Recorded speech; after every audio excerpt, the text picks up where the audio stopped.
Welcome to Stretford Paddock. Today's show is brought to you by Surfshark VPN. Now, more than ever, we rely on the internet, whether that's streaming shows, streaming podcasts, speaking with loved ones, or, of course, watching the football. Now, more than ever, with our rapidly growing digital footprint, security is a huge concern. Thankfully though, Surfshark have got you covered because Surfshark VPN have got access to servers in loads of different countries, which means that you can change your virtual location to a place where the sport might be free to air, or there are different broadcasting rights, or even just being able to log in to your services from back home if you're abroad. Surfshark VPN also encrypts your online connection, making sure that all of your activities, including streaming matches, remains private and secure. And even if you're not just streaming football, whether it's the latest Netflix show or something on Amazon that you've been wanting to watch, you can watch it no matter where you are. And also, there's plenty of region exclusive stuff that you can get access to by changing your digital location. And by connecting to the optimized servers provided by Surfshark VPN, you may actually get faster streaming speeds and reduced buffering, so you're not going to be waiting ages to see if that last minute shot actually went in. Overall, Surfshark VPN offers you the best flexibility, security, and accessibility to all the streaming and shows you could possibly want, making it the best choice for streaming. And currently Surfshark have a phenomenal deal on. Using the code Paddock, which is easy to remember, you get 4 extra months for free and a 30-day money-back guarantee. Again, 4 extra months for free and a 30-day money-back guarantee. Go and check out the link in the description. And thank you once again to Surfshark for sponsoring the show.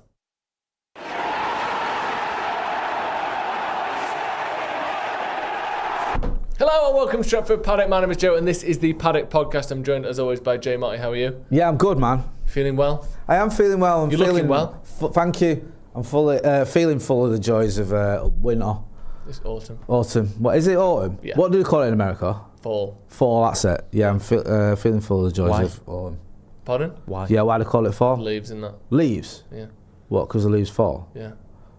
That's just stupid. Why is it called spring?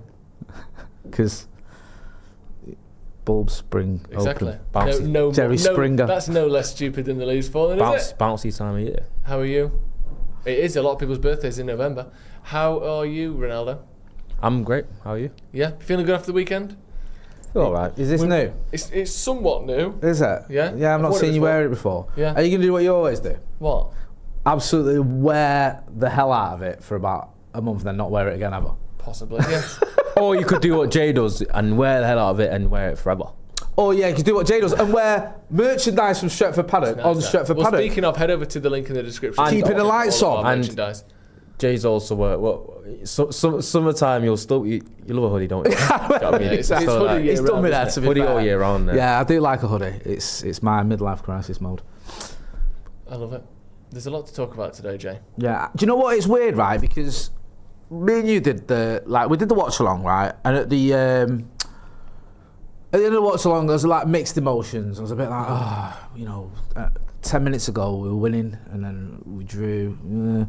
But then after we did the review and after that and after the weekend and after everything's gone on, I think, do you know what? It's not that bad. Like, I know it's not great when you're winning at the Tottenham Hotspur Stadium in the 83rd minute or whatever it is and then you draw.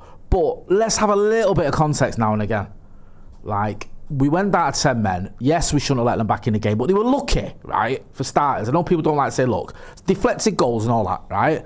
But they went ahead, and at least we showed some fight. At least we've got a bit about us this time. We don't just fall over and give up. So the more I think about it, the more okay I am. I'm feeling a little bit better than I did at sort of 2:30 on Saturday. I thought it was a decent game. We've not spoken about it, Ronnie, really.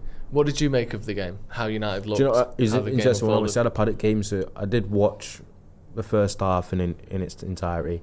I kind of like sporadically watched the next 20 minutes or so. We still 1-0 up. I didn't see the equaliser or the other 2 goals. Basically, it was one of them where you're getting updated. Or someone said, "Oh, Tottenham scored, United have scored," and you're kind of trying to climb in to see what the goal was because I was in the changing rooms. Yeah. But I thought for like the first 45, 60 minutes, I thought it was a really, really poor match in terms of quality in it between both teams, I thought. And I thought the Spurs were there for the taking. I was actually pretty confident when we was 1-0 up. I feel like we will nick another one because it did feel like any time that United strung more than 3 passes together once we got the ball back, looked like we could have opened them up. And I thought they would have pushed a little bit higher in terms of Tottenham, and then we would kind of sucker punch them and it'd be 2-0. Especially with the Tottenham side that I've been looking at this season, when they've looked a little bit vulnerable at times. But then obviously when I heard about 1-1 and then 2-1 straight after, and then fucking cockroach.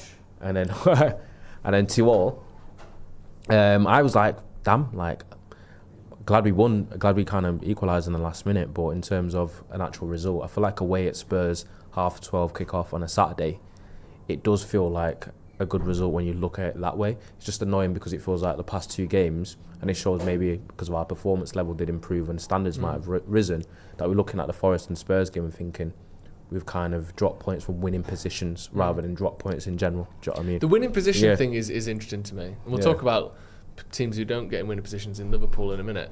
But the winning position thing is weird because I keep saying this, but we've been leading and scoring the first goal in so many of these recent games. It interests me, firstly, that we keep managing to do that, and secondly, that we end up looking like we're sort of holding on in games a lot of the time, which I know it's sort of a double-edged sword, isn't it? Because you had to get in that position in the first place, to lose it, and the fact that we're not the ones sort of chasing after teams. But I think it almost gives a false sense of how good the opposition is and how poor we are, in that when you've scored first, you typically, especially when you're still a little bit fragile like we are, and we're not the best team in the league, you end up looking worse because you spend a lot of time defending and you put less emphasis on trying to get a second, and you end up being in and around your own box a little bit more. Like if Tottenham had scored first, we would probably have had 50 minutes or so of being the aggressor in the game because you're chasing the goal. And I think that almost skews some of these performances that United have had. Like a lot of the Liverpool game we were defending, but that's because we scored, and then you have to come and break us down. Against Nottingham Forest it was a similar story. Against Tottenham, like the amount of time we've been in the lead in these games, and obviously the next step would be score the second goal, kill the game off, or score one goal and continue to control the game. That's obviously, what I was going to say. That would be great, and I think that we need to get to that point eventually. But I think in terms of a step forward, like so far this season, continuously we seem to score the first goal, especially recently, and then the next portion of the game is a back and forth of us trying not to let the opposition back into it. So I think it's still a very good sign that we are in the lead for so long in these games, because there's been so many times down the years where we have more of the ball, we have more shots, we have more possession because we're losing. So of course the other team's going to give you a bit more of the ball because they don't want, they want to play low percentage, low risk football. I just think it's a good sign, like you said, Jay, and that overall these are decent performances and decent results. And if we can back it up, with a win, it's home at Everton next, isn't it? That's a big one because they're a decent, tricky team. That's where my critical side comes in, because I don't think I can look at the Tottenham game and think that was like a decent performance. Okay, decent result. Yeah, decent result. I don't think the performance. The other bit of concept, I get your point, like Tottenham, but like some of these teams, like I know it's like that doesn't equals a result that you're desperate. Forest were desperate. They're fighting for their lives. Dice should just come in. They're at home. That matters, man. You've all been to football matches. You know what it's like when you're 1-0 down at home. Yeah. Do you know what I mean? Like, you go for it. You have to. Spurs are under the cosh at home. They're getting booed constantly. Like, Frank's not under pressure in terms of his job security, but he's under pressure to start for sure. Performing at home. Yeah. So you are going to get like a reaction. And they've just won. I know it was only Copenhagen, but they won 4-0. And listen, I'm not saying it was all great. I get your point, Ronnie, because we should be beating Spurs. We should have never have gone, right? I never thought I'd see it in my lifetime where we've gone 8 games without beating Spurs on the spin. That is disgusting, right? I'm not going to sit here and go, well, that's mint. That's, you know what I mean? Well, at least we're not getting beat. But let's have a bit of context. We've got this big issue with Casemiro where we're not as good when he's not on the pitch. Now, I've not always sang his praises. It sounds when I thought his legs have gone. But what I'm seeing here is a team that plays much better when he's on the pitch, but he runs out of steam after 70 minutes.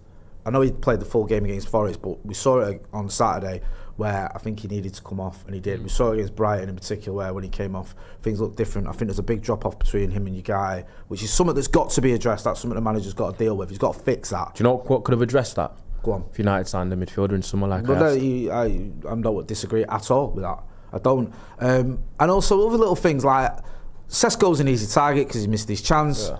And obviously, him getting injured brings us down to 10 men. It's not his fault. He didn't tell Amarin how many subs to make or ask to get injured.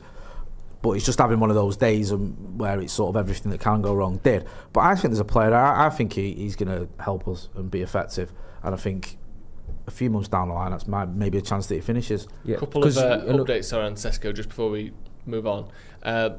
we got a quote from the Slovenia boss and one from Laurie Whitwell. So the Slovenia boss was talking about his chances of going on this mid-season international break, which he won't be going on now, according to Laurie Whitwell. We'll get to that. But he said, with all due respect to a great club like Man United, we've officially not received anything yet, no papers, no documents.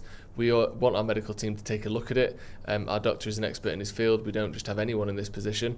I cannot comment, of course. And there was an interesting bit about his readiness and potential severity of the injury. I can't say anything because officially we don't know anything. United hasn't contacted anyone. Of course, I'm concerned about the player. The only thing that matters to me is his well-being. We're prepared to do everything for that, and we've never sent anyone into the field where there was a slightest risk. However, the national team is something very special, and I expect maximum respect from everyone. So he's sort of hinting like he wants Sesko to turn up for international duty, which implies that it's not a torn ACL or some season-ending injury. Then Laurie Whitwell followed that up with a tweet recently saying Benjamin Sesko will stay at Carrington, so not going to do what the Slovenian manager wants this international break rather than report for Slovenia. Assessments will continue over severity of knee injury, but club do not anticipate major problem. So that's good. I mean, you can have a mild to moderate knee injury that still keeps you out for 3 months, but it's, by the sounds of it, it's not a season ender at least. Some mild knee injuries can literally just have you out for a couple of weeks though. Exactly. Was it non-contact because I didn't see it, or was it a it's bang hard on to it? tell because was it Van der Ven? Yeah, so he came, but I you picked someone, didn't you? You thought he didn't look right before because basically he had a chance, and Van der Ven's tackled him more or less, and then he's gone off shortly after that. But Joe picked up that he didn't look right before that. There was a few minutes before, I can't remember what it was now, he went for something and I thought he looked a bit weird the way he either landed or I can't remember what it was. And there was about 5 minutes where I was thinking, Sesko doesn't look quite right here. He doesn't look like he wants to sprint. And he was sort of looking a bit ginger. And then that ball came through to him. And then he obviously doesn't get the ball out of his feet well enough to get the shot away, and Van der Ven tackles him and then he went off. But I think it might have been from before that. We'll have to wait and see on that. But it's good that it's not, by the sound of it, something terrible at least. And also, if he's gone off injured, to put us down to 10 men, he is injured. It's nothing. There's no conspiracy theory here. Then he probably does need a bit of a breather at least. Yeah. And if it's better for him and his injury, he stays at Carrington and gets it looked at, then he should do. And I'd say that this is nothing against Slovenia or what they're trying to do. Like, it'd be the same if it was Kobe Mainoo or Maguire or everyone for England. If he's not fit enough to play for his country, then he shouldn't. Yeah, 100%. I want to talk about Liverpool a little bit, Jay. Because it's been so long since we've been able to do this. I love talking about It's so long since we've been able to. I wonder when the last time we ended a match day, as people call it these days, even though that seems to be a very new thing. Ended the weekend, same games, Man United are above Liverpool in the Premier League. Same points, I'll give you that. But our goal difference is the same as well. We've just done it by scoring more goals than they have. So good. Talk to me about how good it is to be emphatically better than Liverpool. Do you know what? Losing 5 out of 11 of your first 11 Premier League games is mad. 5 out of the last that 7, mad. I think. And also, 4 out of the last 5 is just the poor, aren't they? Yeah. Do you know what I mean? They are, and it just makes me laugh because the amount of stick we used to get off Scousers for all sorts. And I remember when Moyes came in, it was the worst title defence ever, United finishing 7th, disgrace, all the rest of it. And then currently sat there in 8th. Then we heard about Arne Slot's a genius, how great he is last season, all loving him. Now they're all turning on him. You don't know what he's doing all of a sudden. We all hear all the usual nonsense about how Virgil van Dijk's the greatest defender the world's ever seen and he's Premier League's best ever and all this nonsense. And he's looked shocking all season.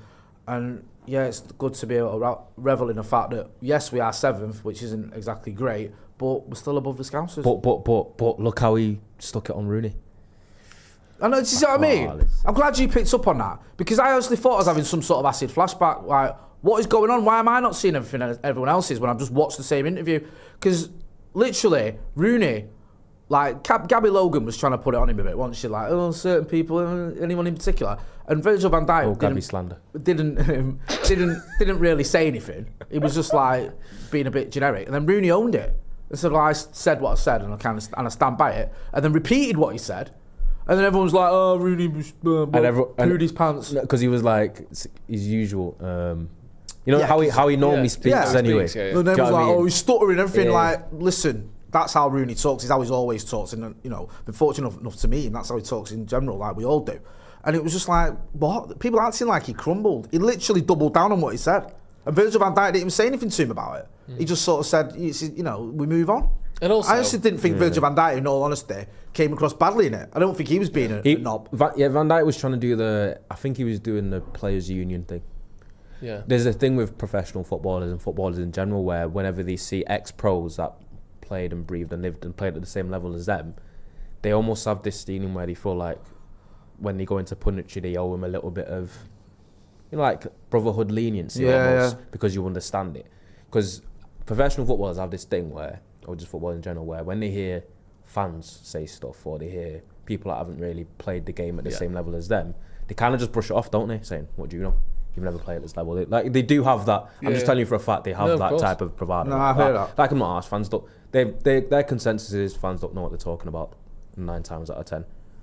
So it does sting them a little bit more when they see ex-footballers or fellow footballers that played say things about especially when they're criticising their mentality or personality or temperament and stuff. I think that hurts a bit more as well, because Rooney sort of implied the whole, you know, he didn't say you've down tools, but he said you signed a new contract and then you've not been at it since. That's the only thing I think that Van Dijk raised, was like the whole contract thing. He said about the contracts, I didn't agree with that or whatever. But I don't think it was bad. I thought he was like, fair enough. I don't blame players for sort of finding their own corner. I felt he was trying to sort of, Gabriel Logan was egging him on a bit and he didn't really buy it. But Rooney didn't shy away from it. But then you get all this nonsense and then people like clipping it up, and I'm thinking, you're clipping up something that's disproving the point you're trying to make. Yeah. It's like, so this is the point. For example, does Van Dijk react the same way to the quotes if it was someone like from Talk Sport that said it?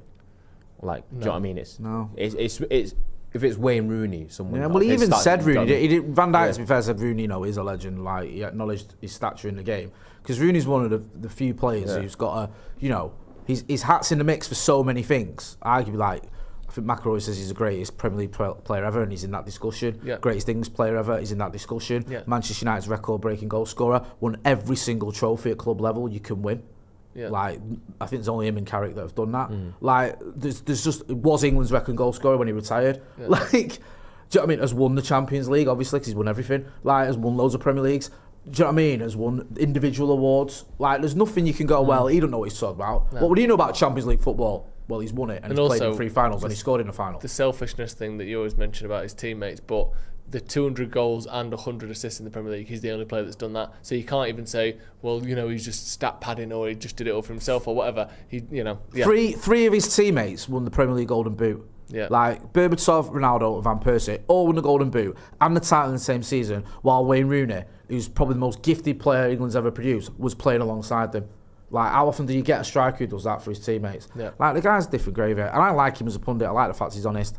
And I think Virgil van Dijk obviously respects. He might not agree with everything he says, but there is, like, whether Ronnie's saying there, like, it's that camaraderie, that sort of old boys club or whatever you want to call it.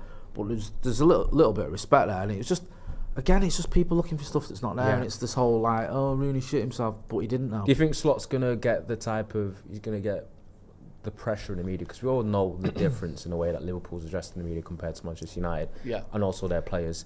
Gary Neville said a quote yesterday where he was like, the way he worded it about, oh, we've been tiptoeing around it.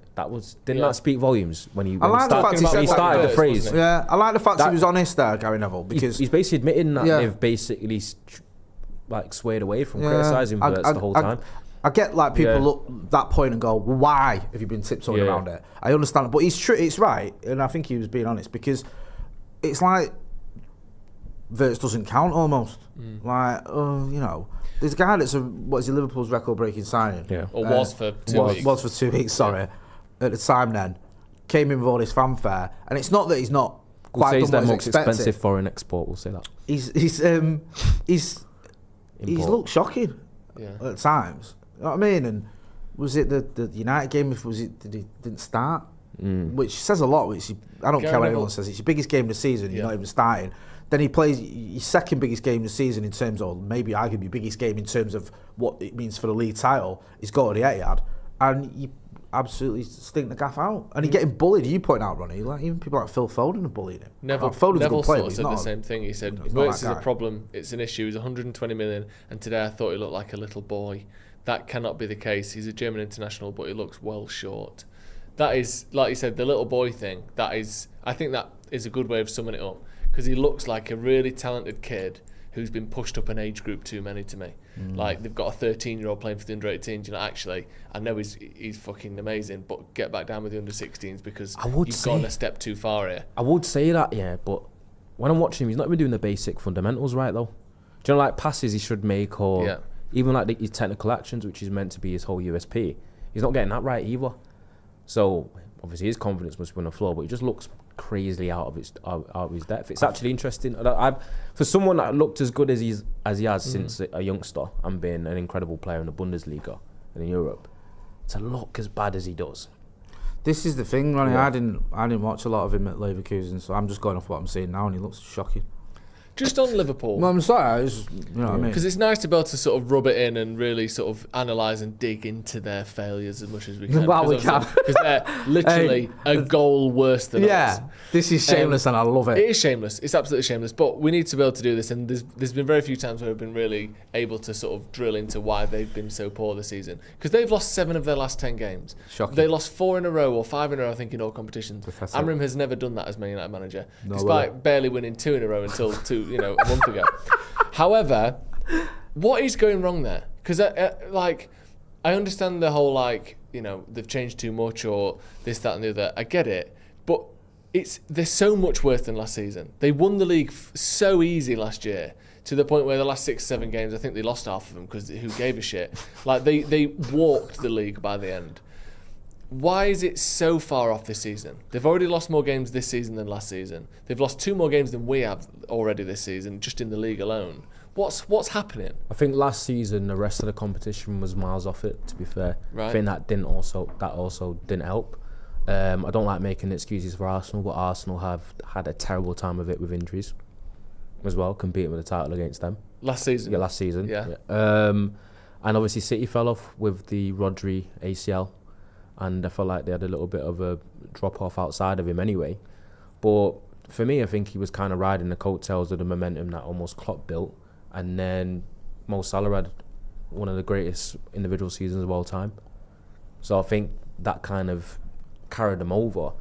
And it seems as though the more he's put his own imprint on a Liverpool team, the worse they've gotten. It's to be fair, I didn't think they were as good as everyone thought last season anyway.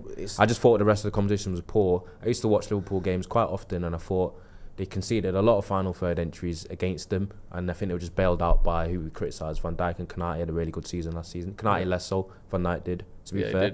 And Alisson kind of gets them out of jail in a few games as well, and it felt like they just kind of overpowered teams going forward at times in some games, but I felt like every team they played gave them some problems defensively. And I know people say goals win games, etc., but defense usually wins championships. I just thought everyone kind of talked about them like they're the best things since sliced bread, and they were going to win the Champions League as well and probably win a quadruple. Fair enough, they won the Premier League at a canter, but I also still thought there were, it sounds kind of like a bit pseudo, but I thought I could still see problems that have kind of materialised and got worse this season. But they've exacerbated them, haven't they, with poor signings that haven't worked out. Like, Kirkers came in, everyone thought it'd be a step up from Robertson. Now Robertson's back in the team, Kirkers is getting like 20 minutes at the end of a game if he's lucky. Also, I don't care how much the scouts hate him, and I never thought he was the greatest player like they did, but Trent Alexander-Arnold's a good player. They're missing him. Like, you can't just take someone like that out of your team and not miss him. Frimpong's come in, what's he done? I'm not seeing much there. Konate's fallen off a cliff. I think he's actually... I felt sorry for Conor Bradley at the Etihad. I don't say that very often about Liverpool players, but... I didn't. He's dealing with Doku, and he's trying to do the best he can, and he's got like Konate coming and getting in his way at one point. I was just like, what is this all about? And Van Dijk's... McAllister's... not that guy. He's like, you need... Turned into a... When Rooney said it, he said about leaders, like, you know when United won titles and we kept going, up until 2030 when Ferguson decided, one of the reasons, like, you know, you can't win anything with kids and all the rest of it, but we did, and we always were there or thereabouts, is because you had a core of your team that had their experience, that would always carry over the line, that led the team, whether that was Steve Bruce, Gary Pallister, Paul Ince, Roy Keane, Eric Cantona, Paul Scholes, Ryan Giggs. Do you know what I mean? There was always a sort of thread of players that were sort of passing on the baton onto one another, where you'd always have that experience core leadership sort of group almost. And you look at Liverpool's now, and you just think, where is it, man? Like, Salah's got his head down, he looks like he's just he's fell off a cliff. And that's a bit amazing because earlier on in the season he looked quite good. Honest to God. Anyway, and then you've got Van Dijk, who's just not that guy. I was watching this day, the goalkeeper, I know it's not Alisson, it's the other kid, he was having one. I just think, I know he saved the penalty, but he saved the penalty by causing a penalty out of nothing. And it was just like, he was sort of grabbing hold of this team. He's the leaders who are going to say, right, yeah, let's get our acts together. I just don't see it. Mo Salah honestly looked like he fucking just about fit in Masters football when I'm watching him. He looks immobile, can barely move. He looks like, when you think about biomechanics, he looks like his body's moving like rigid. Do you know what I mean? He looks. I'll tell you why, because and a lot of footballers do this, especially the really good ones. And Harry Kane is in it 2 seasons beforehand right now. Where footballers, when they're younger, they rely more on work rate, athleticism. Their running about is an extra piece to their puzzle. Obviously, the top quality players have to have top quality no matter what. But when you're 23, 24, you can run a bit harder, run a bit further. You can do a bit more. You're a bit springier. Your knee goes back to where it was a bit quicker. You know, all that sort of stuff. Like that tackle doesn't hurt you as much as it does. But then as you get older, you realise that actually a lot of the running I was doing and the extra dribbling and the extra step overs weren't winning me more duels, weren't scoring me more goals. They were just a nice bit of, a bit of colour on top of what I am as a player. So players, as they get older, they sort of minimise and become a lot more efficient. Cristiano Ronaldo did this better than anyone. He became the most efficient player you can possibly imagine. He became a box striker, basically. And Salah did this as well, and Harry Kane's doing it, where you do less and less of the stuff that is what made you look really exciting, but actually wasn't getting you any goals and assists. And last season, Salah became the most efficient version of himself he's ever been. He wasn't doing the extra runs. He wasn't doing those crazy dribbles past 3 or 4. He gets the ball, and if he hasn't got a shot, it was all final actions, isn't it? Chips it to the back post, and if he has, he smacks it in for a goal. Yeah. And then you get to the point where actually even some of those fundamentals are starting to failure, and now you don't have the extra legs and the extra running and the extra work rate and the dynamism that you sort of gave up in order to be an efficient player as you get older. And you can't get it back. When you're 33, you can't all of a sudden be sprinting up and down like you used to, and things hurt more and they take longer to recover from. So you get to a point in the season where you go from being, amazing player, hit your peak, have this like absolute golden moment where you just everything is working for you, no wasted energy, and then it tips over and you sort of clawing for it where you thought, I knew what I was doing, and all of a sudden Salah just looked old.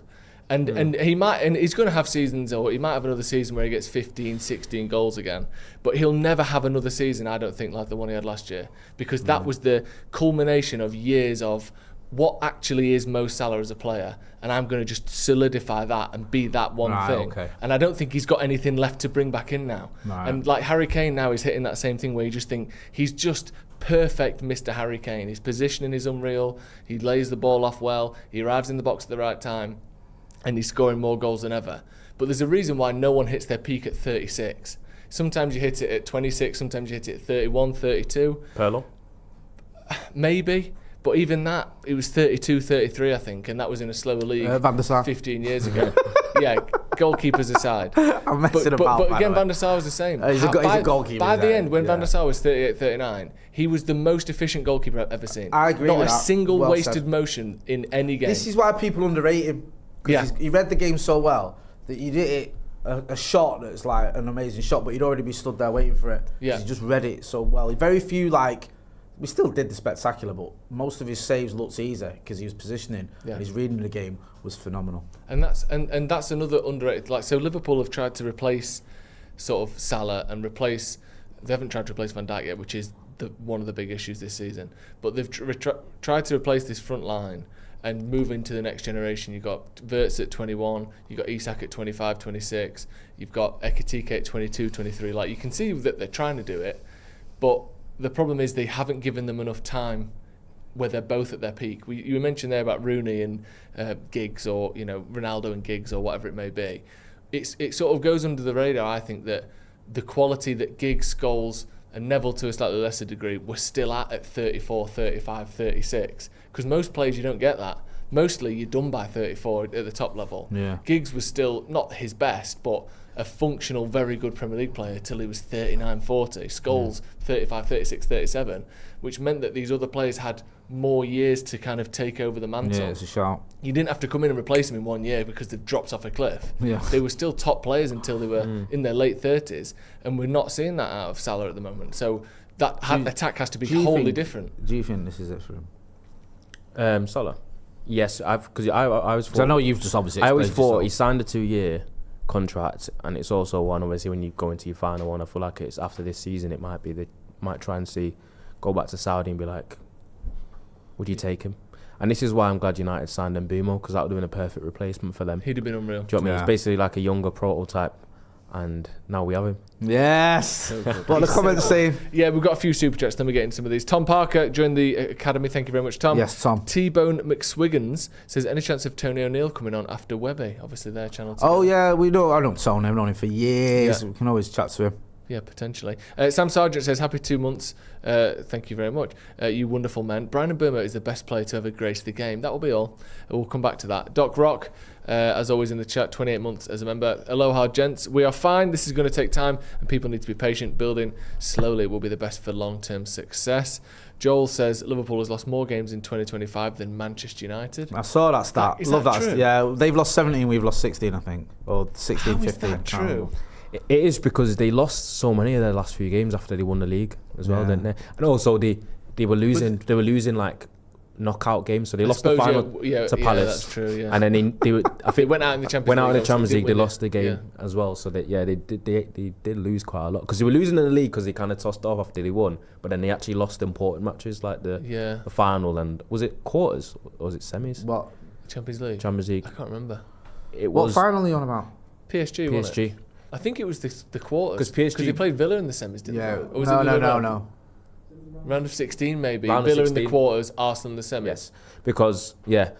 they got battered away at the Parc de France, but won the game 1-0 somehow. That was horrendous. And that's the worst win I've ever seen in my life. And then PSG were unbelievable in that game. Sorry. And Liverpool then won the. Then PSG won the Yeah, Anfield yeah. game, didn't they? Anthony Booth says Slot is an anagram of lost, and Arnie lost again. Brilliant. Very good. He's turned into a little bit of a smug bastard as well, Slot. I feel like he's being massively humbled. You could tell he was smelling himself after, winning the league, your debut season and that. Feels nice. He's upright. He's Up against Pep and them, you got to be like, he's got. Klopp didn't do it in his last season, I've come in. Started Yeah, feeling have a bit of himself. that. Look at me, I know Do you know what I doing. mean? Ash Raya says, honest question, if Carragher was playing now, would he be one of the best centre-backs in the league? Because for me, I think he's a Maguire-level player. Right. I hear that. I think, listen, you can't deny Jamie Carragher, he won the Champions League. It's not easy. Do you know what I mean? Not everyone's done it. But in terms of his ability as a defender and as a centre-back, he was a bit of a leader. There's no denying that. He was someone who sort of, for them, very much a sort of archetypal Liverpool player. I know he used to be an Evertonian, but it's very much sort of ingrained in the club and gives his all and all that sort of stuff. But I think in terms of his actual ability, I wouldn't put Jamie Carragher in the top 20 Premier League defenders and centre backs. And I'm not having a dig at him. I don't particularly dislike him. I wouldn't. I can name you easily 10 United centre backs that are better than him. Yeah, Do you know what I mean? I think they're talking. Easily, No, it's but not he's even talking that's like not a- he's talking like is he? No, but he's. I think that was a different. But he's making like the point that he's a Maguire level defender now. He's on about where would he be now? Oh, sorry. Now, Yeah, So yeah. if he was... Yeah. I think Maguire's better than Jamie Carragher. Yeah. 100%. That's not even a debate, is it? Well, Like, come on, man. I don't know about If that. the Scouts had sold Jamie Carragher, would he have gone for a world record fee? Would he fuck? I agree with you. To be fair, I I do probably Maguire. Was Maguire Jamie Carragher Maguire getting probably into is the better. England team all the time for like major tournaments? I think he went to one when he brought him back in Brazil. Was it in South Africa? I know we had People other. would argue that the sort of roster of centre backs was. And how did stronger those then. centre backs get on in tournaments? Yeah, I agree. Did any of them get to finals? Yeah, that is I a don't good remember that. point. He was I would there was put more him- strength in depth in England. For I the would centre put halves him back then. in the Maguire But there was, ballpark. He's in the quality ballpark. wise, yeah. There was good defenders, didn't he- but it wasn't like loads of not good even defenders defending him, but- consistently because there's a lot of injuries as well. Yeah, yeah. Not Like, defending him, but he can't. That's why you brought him back in. Not even defending him, but you can't really. What kind of but how many? You don't really play 600 games for Liverpool if you shite in it. No, really. he wasn't shy. I'm not saying he's shy, but I don't think Maguire's shy. Yeah. I think Maguire's very good. Maguire isn't shy. I feel like Joe's got it right. I think they're probably just in and around similar ballpark. I personally think Jamie Carragher's all right. I think Maguire's a better defender. I do. I just think he's. I mean, to be fair, they both scored about the same amount of goals for Manchester United. It's true. And also, Maguire scored way too many. Fucking hell, Ronnie. Have a day off. Also, and again, Maguire's our fucking Fellaini, man. Player. I don't mean he's clutch boy, man. This is a diss, but like John O'Shea, for instance, played 400 games for Man United. Yeah. And he that doesn't mean he was better than Rio or Vidic or the players around him. But how many of them were starts? Well, I would say a lot. I always thought John O'Shea had a little bit of tech to him. He's a very good player. He's not one of the best defenders in Premier League history, but he still played 400 games for the best team in Premier League history. And Carragher was also, let's not forget, getting in a team that was finishing 5th, 6th, 4th and 3rd rather than 1st and 2nd every season. I know he won a Champions League 20 years ago, but most seasons for Liverpool it was, can we get Champions League football? Do you think he was often... I know it's funny enough as well for Carragher, I feel like a lot of the centre-back partnerships that he was in, he was probably the second best one out of the two.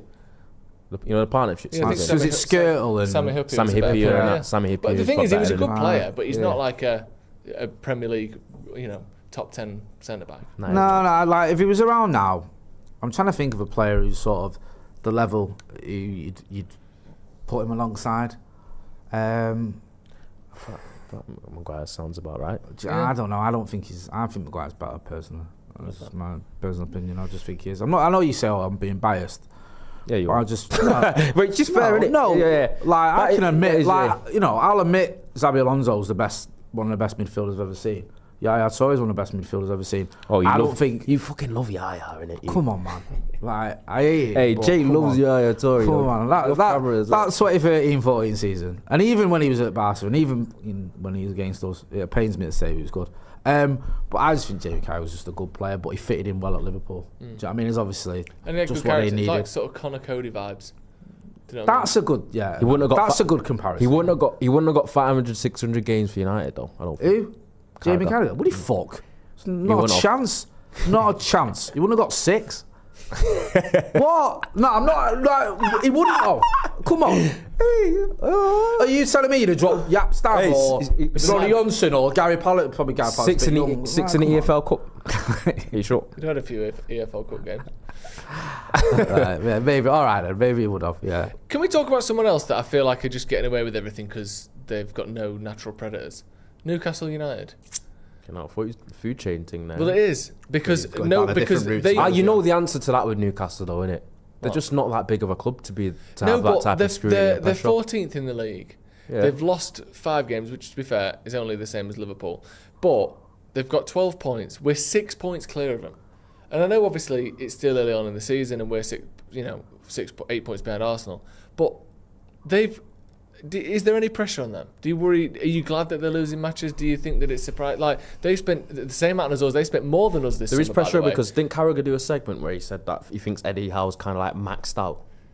That would be the worry, wouldn't it? Yeah. But they love giving stick to everyone else when they're doing well. And now they've got Sunderland back in the league. Yeah, Newcastle fans. No one's heard from Newcastle all season because Sunderland are fucking 4th and you're 8 points behind. How are they getting on in the Champions League? They're doing. That's the thing. They're doing well. They're doing well in the Champions League. We've got the Champions League table there. I get it now. Their form in the Champions League exactly opposite. I know they lost to Barca, but they could have easily got points in that. But so they're doing well. Yeah, they're doing well in the Champions League. They're doing to be fair, 6th. They're all right. That's that. No, they're on course, aren't they, to get through? They've just not. So you could also say, do you reckon they've struck out in terms of? I feel like their recruitment's been poor. Really in terms, but I also think have they kind of been victim of what happened to them a couple of seasons ago, where they have a good league campaign, qualify for Europe or the Champions League. Then when they start having to balance the Champions League and the league, their league form tails off as well. Because that's another reason. That's why we need to be prospective as United fans, because we've got a league campaign of no European football, no midweek games in the EFL Cup either, where we can solely focus on the league. That's why I'm desperate for United to take advantage of it and finish in them top places, because let's put it right, let's be fair, all our rivals have to deal with Europe as well at the same time, which is an advantage. It's an advantage, do you know what I mean? What's that story down on 442? Just click on that. Sorry. Oh yeah, sorry, it's just a bit of clickbait there. I thought it was better to get rid of him. Well, there is talk about it in there, obviously, with Eddie Howe. That, just like you said, that question mark of everyone when he first went there sort of thought, is he going to just be the next manager, not the manager? Right, okay. And that he stabilises us get us with a good mentality, get everyone working hard. You know, they're one of the sort of most intense, kind of hard-working teams, especially at St James's Park. And then we put a couple of star players and a big-name manager on top of that. Once we can attract better people to actually go and try and win stuff. Like, I wonder if that is still what they're thinking internally. I don't know. And also, November sometimes league table starts to shape up next few games and that, because it was just about a month ago we were saying the same thing about Villa and Unai Emery, and they've just completely U-turned it. As you looked at the league just then, there's 4 points between 4th and 13th place. Mm-hmm. So all it really takes is for you to win a couple and you're back in the mix, but it also takes if you drop points in a few games, you find yourself plummeting. I just think their transfer policies have been a bit all over the gap for Newcastle. Like, I know they didn't have a choice in Alexander Isak, I'm not saying about that, but I don't know, I like Elanga, but I think they put a bit too much expectation on what he was going to do for him. Yeah. Also, who did let go? It was Elliot Anderson, who everyone's raving about. They had him, and I know it's like, it's PSI, they had to do it, whatever, but it still wasn't a good move. So I think they're just suffering a little bit because they were the biggest moaners, weren't they, about PSI, because they felt it was all against them. And it was not just a PSR thing with Newcastle though. It's they don't have the same type of almost like attractability as the other big clubs. So we are criticising them for their recruitment because they've gotten to a level now where to get over the hump, they need to be signing stars or like Galactico signings, as people would call them. People that are of the level of when they signed probably like Bruno Guimaraes or someone like that, or Tonali. But unfortunately for them, is they're going to be quite far down the list for that calibre of player. So I don't know where Newcastle have to almost do the thing of they need to be constantly getting in the Champions League for years to kind of build up a little bit of notoriety or prestige for them to become a little bit more attractive. Because even when they've got to take chance on a player from a foreign league for about 30-40 mil, and hopefully they supersede that almost the same way Isak did from Real Sociedad. Otherwise, they're going to struggle. That's why they got to go and fork out 40 million for Jacob Ramsey, 55 million for Anthony Elanga, and signings like that, where it's if he only signed one made and he's had a decent, okay start in terms of as a striker. I think they have a little bit of a bit of juju with their striker signings. They seem to, more often than not, seem to hit on those. But I think I feel like they are pretty much near to maxed out, and that's why they needed to humble themselves, man. Because Newcastle fans in the summer, bro, they were just bad muppets. You're right. All that nonsense, and they got so much egg on their face with signings as well. Yeah. Like, was it Mbumo they wanted? Acuna, I think they wanted. Acuna and Sesko. And they were all carrying on like, why would anyone go to Manchester United? Yeah, why would anyone go to one of the biggest clubs in the world? It's a right head scratcher, that, isn't it? Why would they go to a club that's won one trophy in 80 years? Can't get my head around that one. No feast instead of money. Do you know what I mean? That's another thing they were arguing about, saying that why do we go Manchester? Like basically saying Newcastle's a better city. It's ridiculous. It's the most ridiculous thing I've ever heard in my life. Manchester. We've got some more super chats from people. GK says, you know what they judge it off? The city centre. That's how people judge cities. Yeah. Because judge it off the city centre. Because if I was just Manchester, the city centre, I'd never come here again. Yeah, because Manchester city centre isn't that great in terms of like Piccadilly Gardens when you compare it to like the actual city centre. Yeah, and that's how people that don't live in Manchester judge it. So like people in Newcastle would come to the city centre and what, and just be you like, get off the train at Piccadilly. What is this? Yeah. Whereas you go to somewhere like Newcastle, their city centre is probably a little bit prettier. Even if you go to like Liverpool 1, it's like nice. It's nice. Prettier. Straight, yeah. I've been to Nottingham's city centre and it's actually really nice. So people judge it off that, whereas the actual city in general is different, isn't it? Do you know what I mean? But that's what. So there's a massive argument I remember on Twitter saying, why would the footballers wanna go to Manchester when? Look, I've been there, went to Piccadilly Gardens and shit. Oh, Newcastle's much better and much nicer. I was like, is it really? Yeah, it's not. I like Manchester. Aren't they? It's good, isn't it? GK says, use the Labour money on Tonali in January if Newcastle continue to be shit. Would you do that? No. Right. Okay. I do think Tonali's good, but I wouldn't sign him. Ross Murphy says, the slot machine's broken. Now it's a fruit machine. Very nice. Akash K says, Humpty Dumpty suffering from second season syndrome. And Santa Notch with his 63rd month as a member. Over 5 years. That is incredible. Always here from the start. Do you know what? I'm going to suggest something on air now that might be a bad idea. Go on. I think if you get to 60 months, Yeah. we'll send you a free bit of merch. I think that's the least we can do. Oh, all right. That's a lovely idea. Do you like it? No. Giving away merch. Freebies. I think we should. All right. Freebies. It's not. It's I not. think we should. We've 'Cause got. it's not We just must have your Notch. details. There's It's a part of few. it. Yeah. There's a few all right. people. 60 months. Yeah. Because Joe suddenly, Should it thinks be- we've won the lottery. Take it right, we'll further. give. You know what? Should be a 60-month pod. Get Yeah. 'em on. That'd be good. Yeah. We'll start with the merch. I think honestly, Describe, we'll get in can we touch. be careful? They can This take is- over the channel. We're going to be giving him the channel. They get a Got share. some cameras. They get a share of the Do you want channel. to- You They get- can this mic. You get 50%. Get a share of the channel, bro. Yeah, share. They can have Steve Macca's share. Because I think it's not just him as well. I Obviously, think- do you there's know what, not many, Jess? but 5 years. Come on. Do you know what, That's right? There was a unbelievable. time, right? Genuinely. And look, even right to this day, any support is massively, massively helpful and appreciated. You know what I mean? But it's like, we wouldn't be without you guys. But especially those early days as well, where it was touch and go, whether this was going to work, whether we were going to be able to do it. And people like Notch, who always sent us videos, always was in the chat, always was getting involved, always very, very supportive of the channel. Met him a couple of times, a top guy. Other people as well, you've seen that Akash K is always helping. Ross Murphy's done the moderator. Yeah. And then there's loads of people. Loads of people who, when you look at him, me and you were fanboying Benjamin Topping when he was in the States. Yeah. It was like, we was more excited at meeting him than he was at meeting us.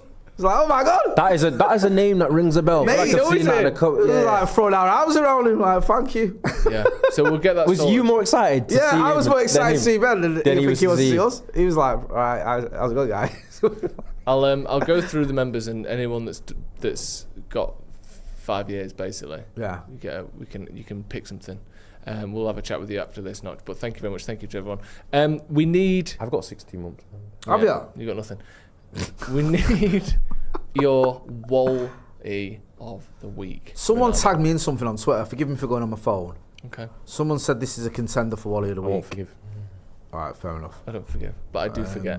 So you got off lightly there. Ronnie, what are you thinking? Isn't forgetting kind of a tagged you in as form well, of you know. forgiveness, really?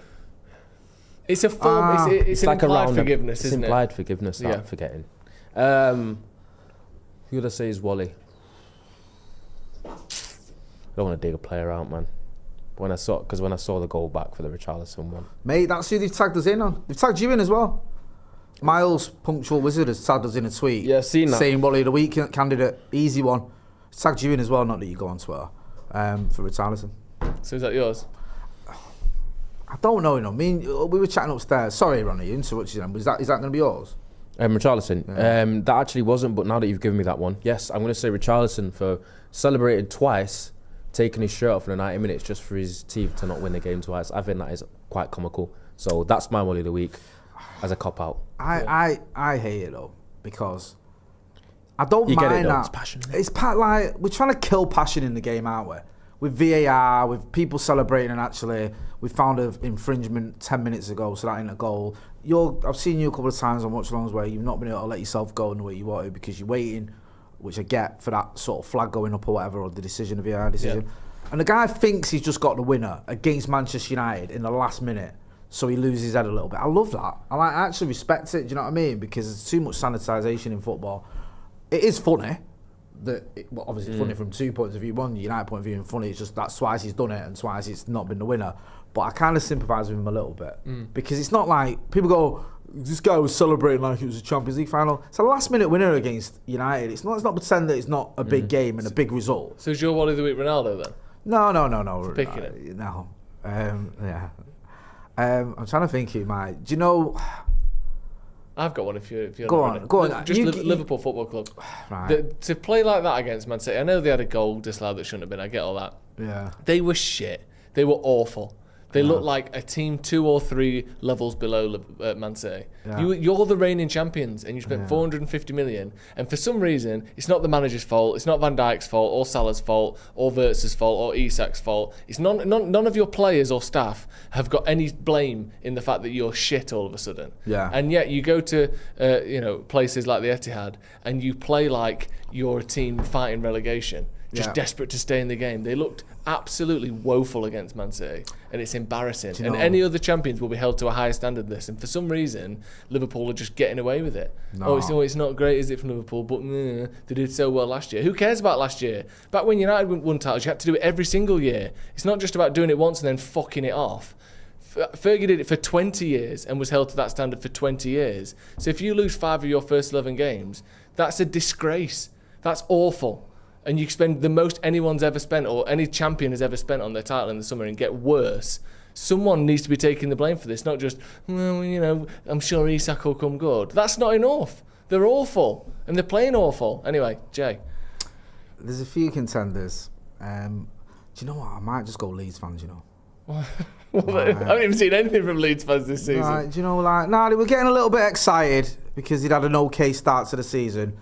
They'd taken 7 points or whatever it was from 10 or whatever it was at one point. Not that it makes sense, but whatever. Yeah. They were doing okay, and now they've lost quite a few games recently, and they're just getting put back into place. Yeah. So it's just good to see. It's nice, isn't it? You know what I mean? So yeah, I've always got a bit of time for that. Santa Notch with the comment said, "Love how they praised me without actually reading my super chat." Yeah, I forgot to do that. You actually said that's the Joe special. In his 63rd That's the Steve. Do you remember the Steve special where someone sent in a super? I think it's the highest super chat I've ever had, and Steve thanks him and all that, but he didn't read it. Fantastic. Santa Notch said Carragher is infinitely better than Maguire. Has Maguire ever scored 2 own goals in one game against Liverpool? That takes a special. I love the fact I tried to allude to that. Ronnie corrected me. Yeah, I like that. You're welcome. Ramazan says players aren't just good enough. Always here for you, bro. You cannot blame the manager. If the players are good enough, Thank you, bro. You can only blame the manager. Pundits see it the other way, apparently. That's a very good point. Do you know what? Just want us to be kick on that a little bit more. Then we can really go for it. We've got to still be sort of let's not get too carried away yet. We're still 7th. That's me. Do you know what I mean? Which I get. One of only 2 teams to be unbeaten. I know. We just need that come on, Ruben. Yeah. That run after the international break. Start with a win against them. Let's get. Is it 5 or 6 games in December? Yeah. Yeah, it's quite busy, and I think there's opportunities there. Absolutely. Do you know what I mean? I want Frank's Barnett cut in by the end of December. Very exciting. That's doable. Yeah. Right. Who's that? The United stranded dude. Sorry. He's done you now. He's done you he's back done now. That's my own fault. I walked into that one. 1-1 for the end of the podcast. I like Some that. guy's not cut. You probably haven't heard of him. He's not cut his hair. I've not heard of that guy. Yeah, I've not seen him at all. He's a bit quiet on socials. Yeah. Ronnie, Jay, thank you very much for joining us. Thank you. This has been the Paddock Podcast. We'll see you in a bit.